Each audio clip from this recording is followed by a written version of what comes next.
കണ്ണൂരിലെ വിവരങ്ങൾ പങ്കുവയ്ക്കാനായി അമൽനാഥ് ഉണ്ട്. അമൽ, കെ സുധാകരന് മത്സരിക്കാൻ താല്പര്യമുണ്ടായിരുന്നില്ല. ഒടുവിൽ പാർട്ടിയുടെ നിർബന്ധത്തിന് വഴങ്ങിയാണ് അദ്ദേഹം മത്സര രംഗത്തിറങ്ങിയത്. ഏറ്റവും ഒടുവിലെ വിലയിരുത്തലിൽ കണ്ണൂരിൽ LDF വലിയ പ്രതീക്ഷ പുലർത്തുന്ന ഒരു ഘട്ടത്തിലേക്ക് അവസാന നിമിഷങ്ങളിൽ മാറിയിട്ടുണ്ട് എന്നാണ് മനസ്സിലാക്കാൻ കഴിയുന്നത്. എന്താണ് ഇപ്പോൾ അവിടുത്തെ ഏറ്റവും ഒടുവിലൊരു വിലയിരുത്തൽ? LDF വലിയ പ്രതീക്ഷ വെച്ച് പുലർത്തുന്ന മണ്ഡലങ്ങളിൽ ഒന്ന് തന്നെയാണ് കണ്ണൂർ മണ്ഡലം.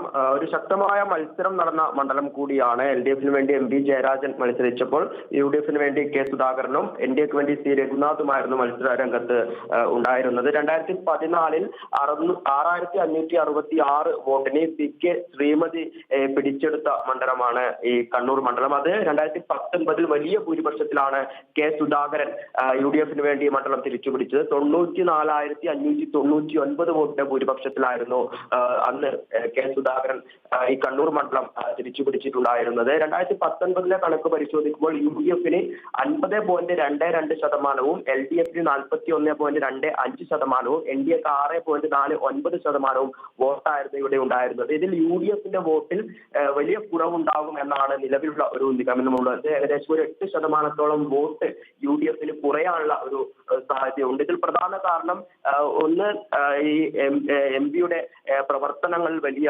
പിഴവുണ്ടായിട്ടുണ്ട്. അത്തരത്തിലുള്ള പ്രചാരണങ്ങളൊക്കെ തന്നെയാണ് LDF മുന്നോട്ട് വെച്ചിട്ടുണ്ടായിരുന്നത്. അതേസമയം തന്നെ NDA പിടിക്കുന്ന വോട്ടുകൾ ഇവിടെ ഏറെ നിർണായകമാകുമെന്നാണ് നിലവിൽ മനസ്സിലാക്കാൻ വേണ്ടി സാധിക്കുന്നത്. NDA കൂടുതൽ വോട്ട് ഇത്തവണ പിടിക്കുവാനുള്ള ഒരു സാധ്യത കൂടിയുണ്ട്.